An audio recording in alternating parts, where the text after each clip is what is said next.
I'm just saying that it is extremely great honor given to me by His Grace Bishop Irinei, saying that I am this and that and like the best in many things, which I never thought it is going to happen to me.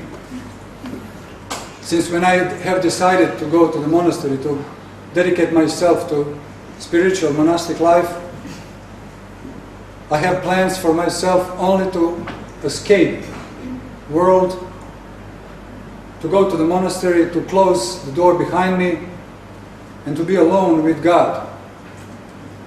But very often we don't know what is good for us. Sometimes we are struggling against God's will. But then again, as I have done many times when I used to live in the desert, I have spent 5 years in the desert, in a deserted place where there is no man, no people. It happened from 2005 until 2011 in the triangle of Serbia, Montenegro, and Kosovo. There is a little monastery in the mountains where I have built a hermitage on the 1,300 meters altitude, where I spent 5 years. And in those days, I had terrible troubles and struggles with spirits of darkness, because they don't like when somebody goes to be alone and to pray to the Lord. Because they know when we withdraw, either in ourselves or if we withdraw from the people somewhere in some deserted place, the spirits of darkness, they know that we are the closest possible to the Lord, and that we have opportunity to unite with the Lord. We have opportunity to accept, to receive the Holy Spirit as it is possible to the human being. And they are fighting strongly. And during those sufferings of mine, I would fight with the Lord. I would quarrel. Is that the right word? Quarrel. I would quarrel with Jesus Christ. I had this boldness because I used to feel Him as my own Father, much closer to me than my physical one. But I would never let myself go into the bed without repenting for such a mindlessness. For such a mindlessness, to fight with the Lord, with the Creator of the universe, with my own Father. So I would say, forgive me. Forgive me myself, which I am without my mind, the crazy one. Crazy, stupid little monk, saying such terrible things. But you know that you are the only one that my heart belongs to. And He would forgive. I would feel this during the night. Those spirits of darkness are very able to approach our central nervous systems and to give us their thoughts. And in most cases, we believe that those thoughts are ours, and we listen to them. And that's why there is a hell in the world. It's one long, prolonged, great tragedy which goes on in the world. We can see that and we can feel that on ourselves and on the skin of our fellow man and our close relatives. We see that we mostly, more or less, but mostly suffer. And we are not made to suffer, but to rejoice. But unfortunately, the humankind departed away from the teaching of the Holy Church, from the teaching of the Lord, who wants to do for us to rejoice in this world. He wants good for us. But He respects our freedom, and He doesn't want to push us to do good. He wants us to do it deliberately. So that's why, unfortunately, we usually listen not to the first voice, which is the voice of our conscientious. It first comes to us. It is the voice of the spirits of light. And usually, these thoughts are sometimes very hard for us. And we try to escape, not to obey. It says, be good, be moral, be responsible, be hardworking, be loving towards your fellow man. And very often it's so hard for us. I don't know why. And the very next voice that comes to us, it is voice from the spirits of darkness. And it is always much closer to us, easier to listen to him, because it feeds our passions, our obsessions, our lusts. And it is in this fallen state of our nature much easier to follow those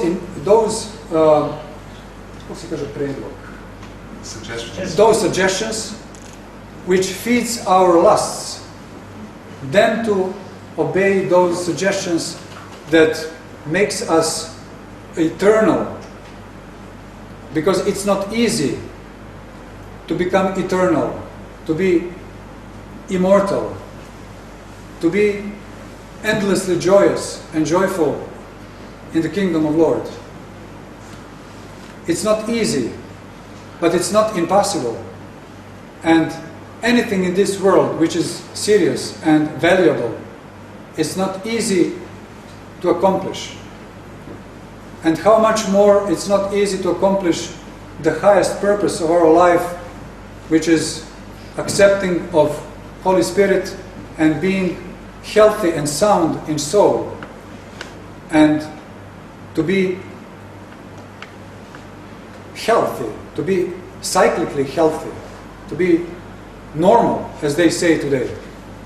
Because I always like to say that Orthodox Christianity is supreme psychotherapy, first of all. And when we are healthy in our soul, in our mind, it is precondition. Prerequisite or precondition? Precondition, of course, precondition. When we take off this body and when we cross in this another world to be in the realm of light. So that's why it is extremely important to clean ourselves, to heal ourselves in this world in order to reach the heavenly kingdom, which we can taste even in this world. And not even, but we have to do this because it's given to us. Can you imagine something is given to you and you don't want to take it, and it's immense wealth?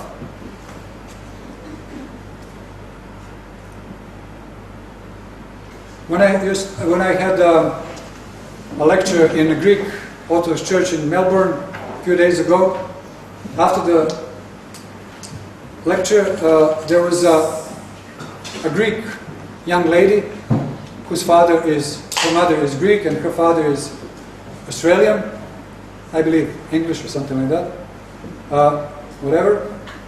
And she asked for a telephone number.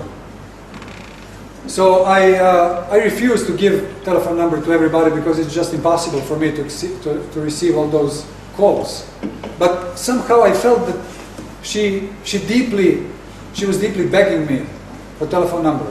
So I gave her my telephone number and she called in about 2 days and she asked me if I'm going to be pleased or kind to accept her and her father, actually. Not her, but her father.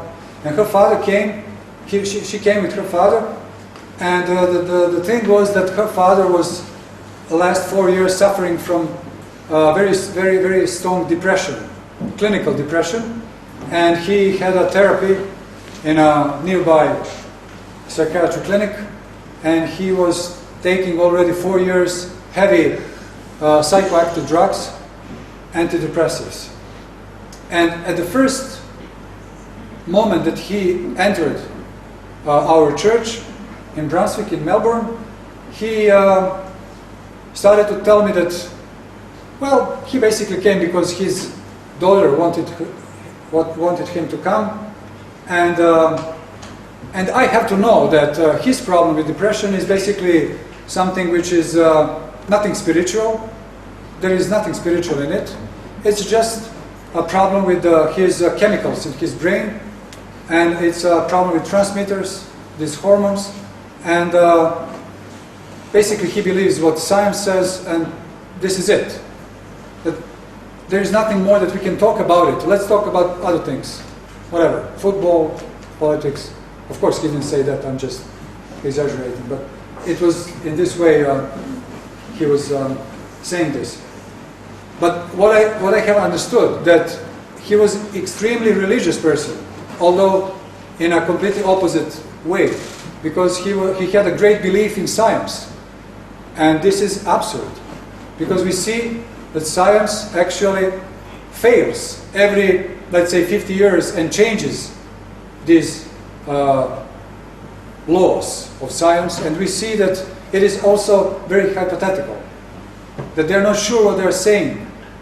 Sometimes it's absolutely different that they were claiming it's revolution in science, and now it says they're not. A year ago they said you have to eat this and take these drugs. Next year they say no, don't take this, it makes cancer or whatever. And believing in this, having such a strong faith, is so, how should I say, stupid. Simply said. So we see that actually man in this world cannot live without religion. We are homo religiosus, a man who needs to be religious. So we see that in today's world, the man cannot live without religion. We are actually beings that cannot live with worshipping something. So, let's say from the beginning of the 20th century, we had Christianity, of course, like from a long time ago. But then, since the Western man of the Western Europe, in the first place, had expelled Christ, Jesus Christ, from our communities, like it says in Dostoevsky's Braća Karamazov, great Inquisition, or Inquisitor, I would say. There is a story that Jesus Christ came on the earth again, on the second time. And it happened in Italy, and where the Roman Catholicism is. So they saw him. Unbelievable. Jesus Christ. Take him quickly. Do not let him talk to people. So they took him, and then they took him to the church where the Pope was, or whoever, great inquisitor, the great judge, the church judge, and he came there. And after a certain talk, it is extremely great, one of the greatest passages in the world of literature. After finally they told him, you see, Jesus, you died so young. You were only 33. You didn't learn what the life is. Let us, elders, take care of this world, and you go back to your heavens. We don't need you anymore here. So what they did,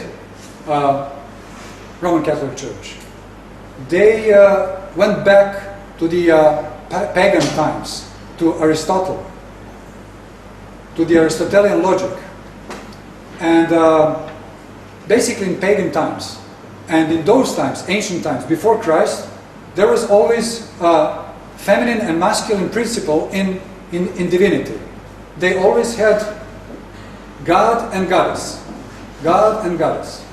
So, since they started to follow the pagan world, and this is what happens, I do not intend now to criticize Roman Catholic Church. I'm just saying that they introduced pagan world again in Christian world, and it was disaster.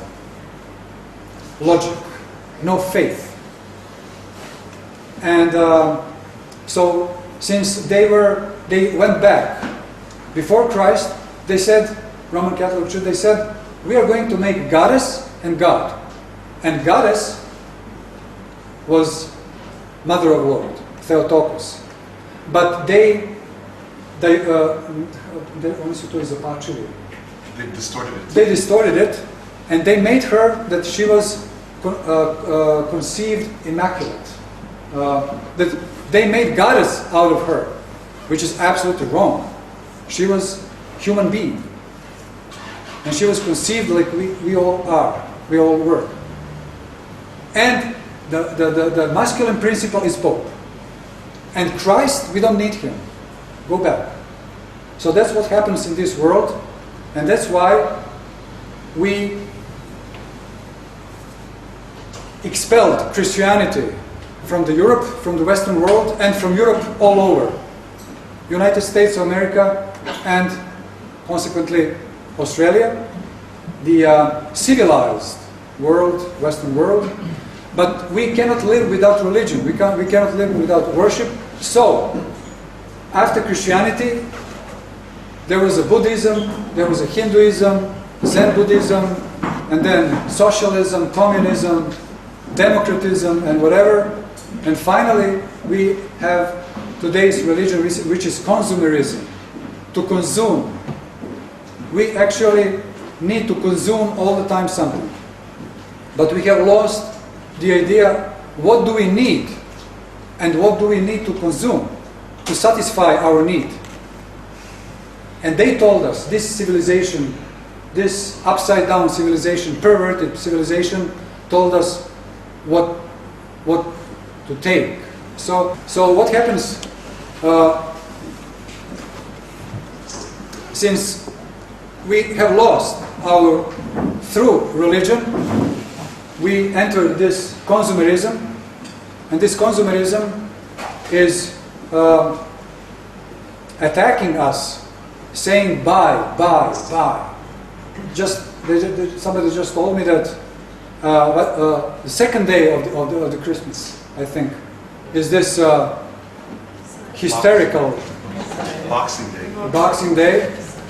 People are going there at 8 o'clock in the evening, waiting until, and they're opening at 3 or 4 o'clock in the morning, and they're spending immense amount of money for what? But they're just brainwashed that they should spend money, and they do not think, why should I spend this money? They just go and spend money. And they don't, 99% of this merchandise, they just put away after that. But, it comes from the point that man, he has need to be good person, to give something to somebody else, to show love. It is deeply ingrained in a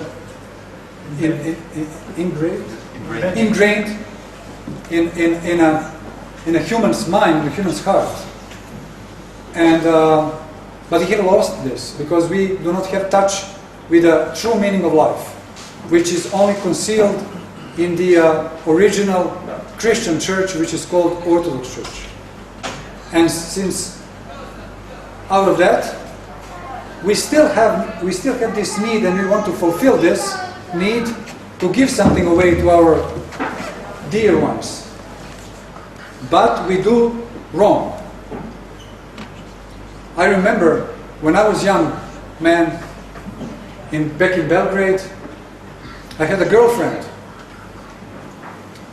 and she loved me so much that she used to go there out somewhere, and she used to buy me a pack of cocaine. That's how much he loved me.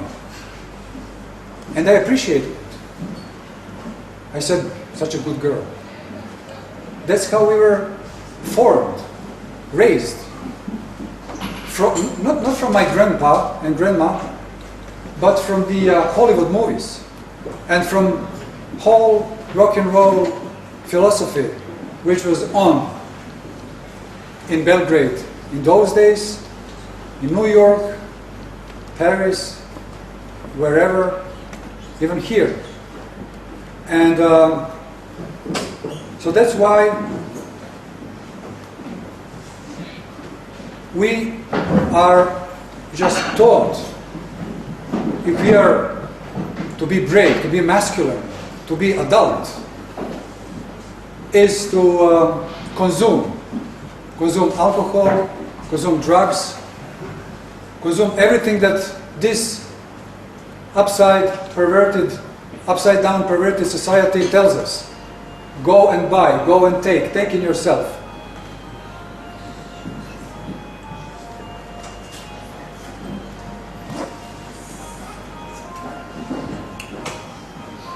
You see, we cannot live even without mobile phones. We are so connected madly to this world. We all the time expect somebody will call us, something very important will happen. Job, friendship, love, drugs. My dealer will call me and maybe he will have some good discount for ecstasies or for LSD trip or for marijuana or something like that. We cannot live with all this civilizational dostignuća, kako se govori? Advancements. So we are actually kako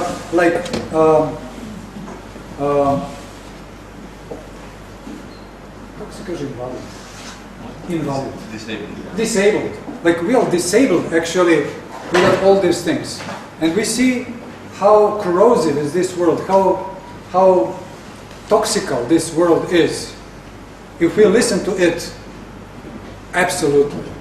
What I'm saying is that it doesn't mean that we have to leave this world, that we have to go into the mountains, everybody has to be a monk.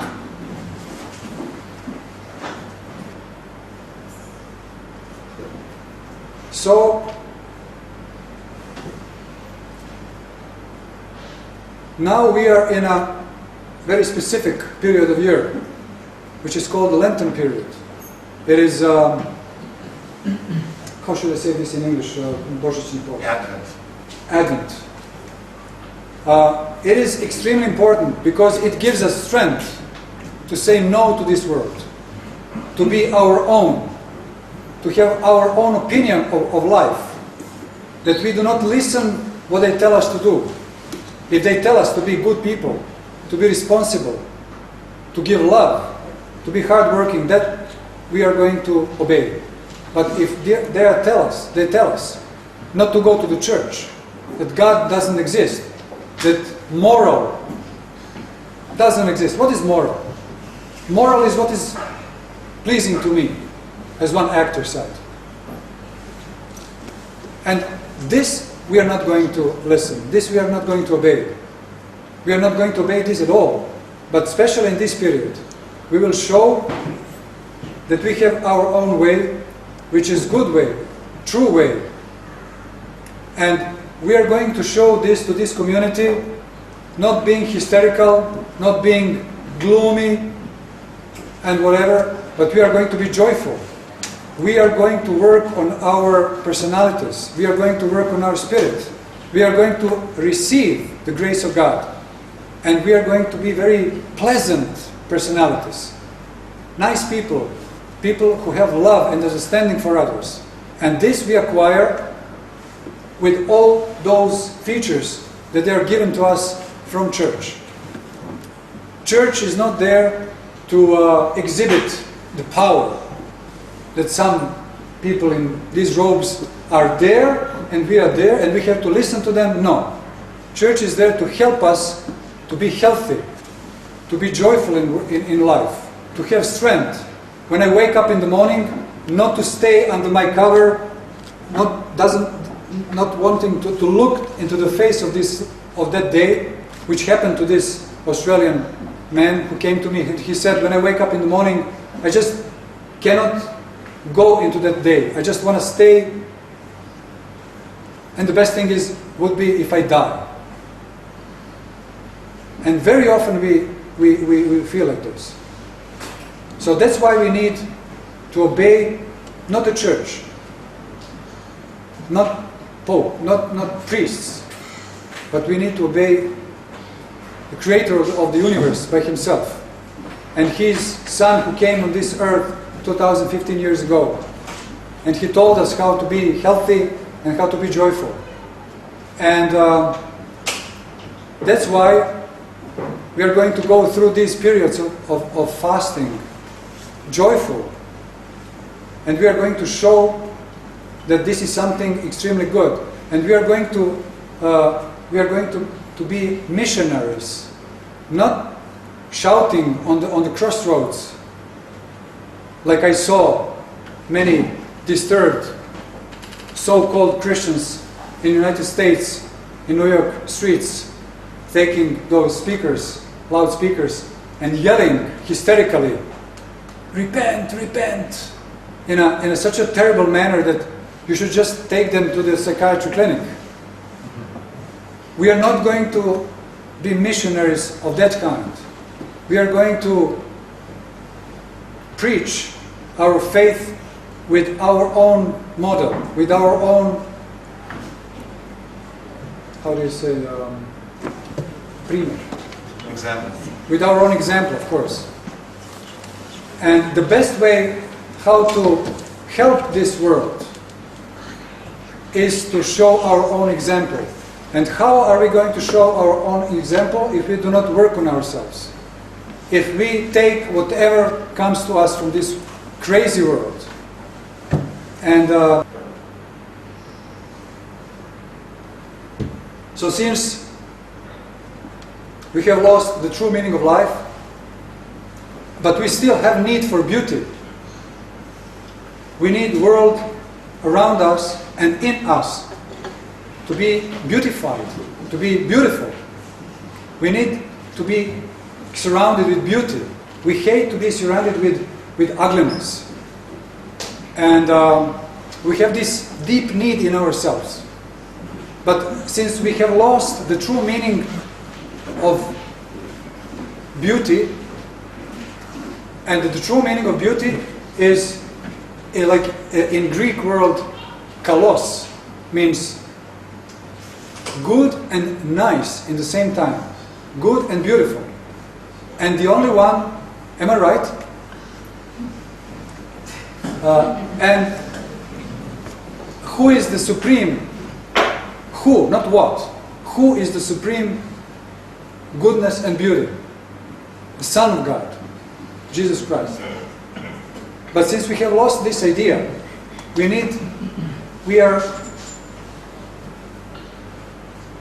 seeking and trying and struggling to acquire beauty in absolutely wrong ways, wrong means. And what we are doing is that I have seen this phenomena of tattooing. So getting tattoos all over our bodies, because it's not enough anymore to dress nice, because our soul is screaming deep from our deepest depths and saying, I'm unclean, aesthetize me, beautify me, make me beautiful. And we don't know how to do that, because we have lost this beautiful teaching. What is beauty? What is goodness? And then, so we take off our clothing and we are painting on our bodies. And can you imagine how is it going to look in a few years, few decades? Like a dead body. It is going to lose the form. It is going to become Distorted. distorted. It is going to lose the pigment, the form, the shape, and we are going to look like old, Which, like old witch, you know, like ugly old woman or ugly old man who lived his life in a sinful manner. You can see those old people who were leading passionate, lustful life. This lust comes out from their faces, and we see how ugly they are. This ugliness comes out of obsession, out of passion, out of lust that we conceal in ourselves. And I have seen already elderly people with tattoos. It is absolutely disgusting. It is like demons, like devils.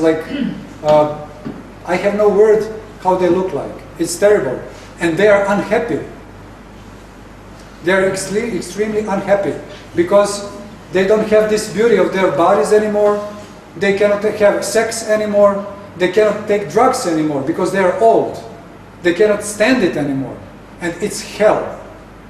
They prepared the hell in this world. To enter old age in this way, you're actually entering your own hell. And we see that the only way how to find real beauty around ourselves and in ourselves is to acquire real, original beauty, which comes from the universe, which comes from the creator of the universe. Because creator made everything beautiful. Just go out from the city and everything is beautiful. No matter if it is desert or whatever, everything is beautiful. And this beauty of today's Gold Coast or whatever, it's really beautiful looking from outside. It is ugly because it's full of passionate, lustful obsessions. You see there that people are so greedy and there is no real love anymore. That another person is just a mean how to get more money.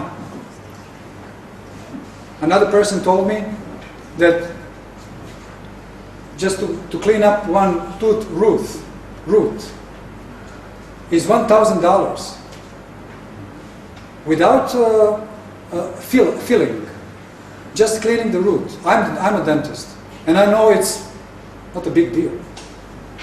You know, you can do it in half an hour. In half an hour, you make $1,000, and even more. What did they told me? Like $10,000 is to give a birth. You know, so it is a blackmail. We live in a world of a blackmail. We are living in a world of raping. We are all raped. They are raping us. They are raping us, and they are taking our money for nothing. So I was a dentist, and I went to the United States. Although I was an artist in the same time, but I couldn't participate in this. When I have realized what is a patient for a doctor, just a piece of paper with number, and how much is his income, how much can I take from him? Of course, with all appreciation and respect to medical doctors who have to exist. I would probably be one, but my calling was art. But I had an opportunity not to participate in it. So let me basically finish this long talk already, saying that since we realize what is the true meaning of life and where can we find it, we are going to live in a temperate way. We are going to introduce in our life temperance, moderation in everything, not complete abstinence. It is also nerazumno, bi se zaboravio. Kad čovjek nešto radi nerazumno. Irrational. Irrational. It's irrational, when you, okay, I enter the faith, and now I will go deep into the ascetical feat to abstain of everything. No, it's wrong. Not complete abstination, but temperance. To be moderate in everything. As Holy Fathers say, middle way. Not right or not to left in extremes. That's the biggest philosophy, the biggest wisdom.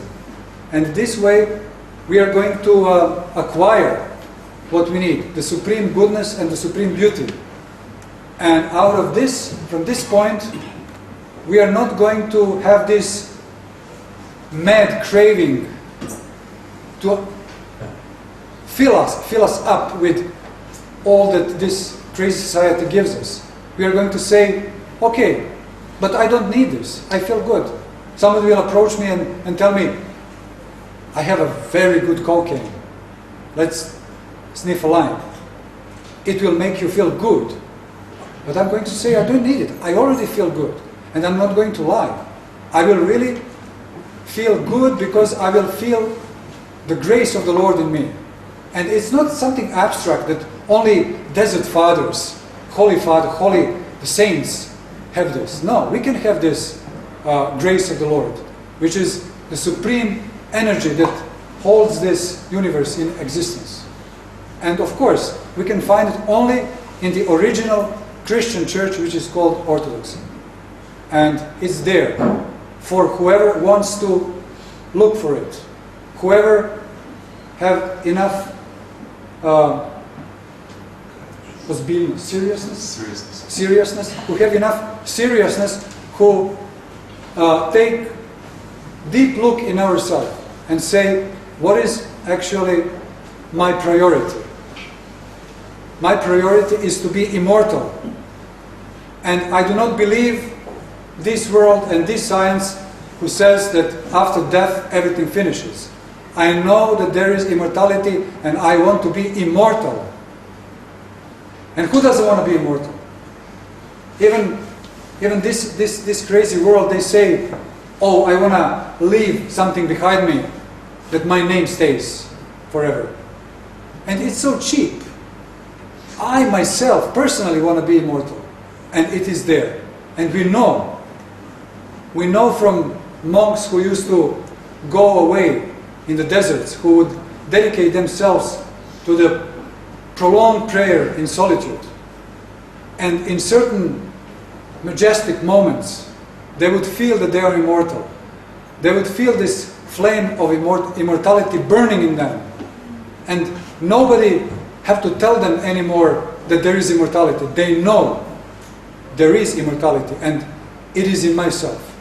I just have to obey certain rules, certain system, which is called